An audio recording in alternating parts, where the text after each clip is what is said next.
Coach, the 2021 season, name, image, and likeness, the NIL. What are your impressions on that? Well, it really bothers me because I think the after effects down the road are going to be very, very complicated for college football. You know, you consider this, Mark. Now, athletes can be paid. For example, everybody on scholarship at Miami is going to get $500 a month this year. Everybody on scholarship. Well, that gives them an unfair advantage in recruiting. And also consider this, Mark. In the mid 80s, there was a great team named SMU, and they were put on probation, and justifiably so. Eric Dickerson drove the Trans Am that A&M gave him, SMU, to play for the Mustangs. Now, consider this. They got the death penalty for it. Everything they did then is now legal, and that's not right. The NCAA said nobody should have an unfair advantage over somebody else. And when you have people like the offensive line at Notre Dame's been offered a deal with everything, so it's just ridiculous where it's going to end. I think when you look at Alabama and their quarterback, Bryce Young, he hasn't even started a game yet. He has over $1 million in the endorsement for the NIL money. My question is, when a quarterback gets over $1 million, what does that say about the offensive line when they get to split a pizza? Yeah, and that is a fact, but what's going to happen is going to really come and upset the coaches when Bryce Young makes more than Nick Saban. I mean, that may be down the road, but you're absolutely right. It's unfair. I think that athletes never have enough money, but you buy what you can afford, not what you want. When I say college, people say you need a haircut. I say, I don't need a haircut. They say, look in the mirror. I didn't look in the mirror. I looked in my wallet. That told me whether I needed a haircut or not. And it's the same thing. You learn to budget yourself. Coach, this year the big news on the field of play is Oklahoma and Texas are going to leave the Big 12 and join the SEC. What are your thoughts on that? Well, I think they did it because of money and because of prestige. And I think when you really look at it, Oklahoma and Texas were really the mainstays of the Big 12. I think it's going to disrupt the Big 12, and no longer will there be 5 power conferences. There'll be 4 power conferences.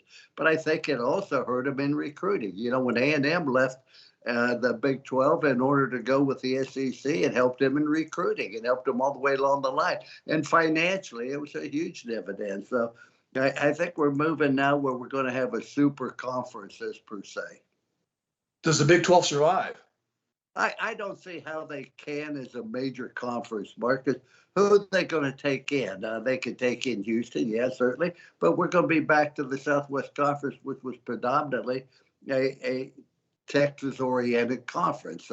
I just think it's unfair. When people make too many decisions, and this is what happens in everybody's life today, they worry about themselves, only about themselves. What about West Virginia? What about Kansas State, Kansas, Texas?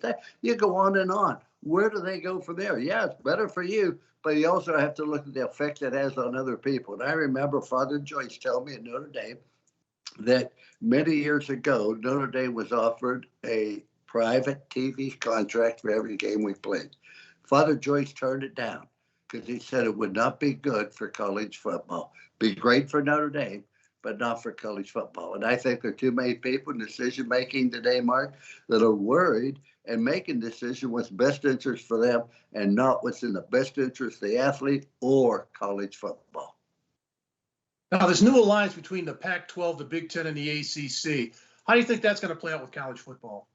I think it's strictly a publicity stunt. I think it's about money. I think if the ACC, the Pac-12, the Big Ten got together and said, we're going to demand this much money, it's all basically about the money. I know the Pac-12 said they are going to expand, but there are an awful lot of good football programs that have risen up in the last 10, 12 years that are deserving to be in a major conference. But I don't think it's going to happen immediately, Mark.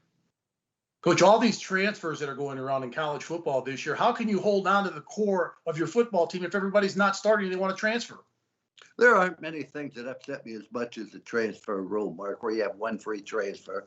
And here's the reason why. You should select a school based on 40 years and not 4 years, not based on playing. It's where you're going to get education, what name you want on the diploma that you get. Today, everybody doesn't solve their problems. All they do is they change the address of the problems. And you look at Minnesota, I think they have 8 transfers on defense alone. How do you build a team? How do you come together? People transfer because they want to play, not because they necessarily want to win, things along that line. And I don't know where we're going to go on this going down the line. You make a decision, you live with it. That's why you evaluate who do I want to play with, et cetera. And if the coach leaves, so be it. The university is still the same.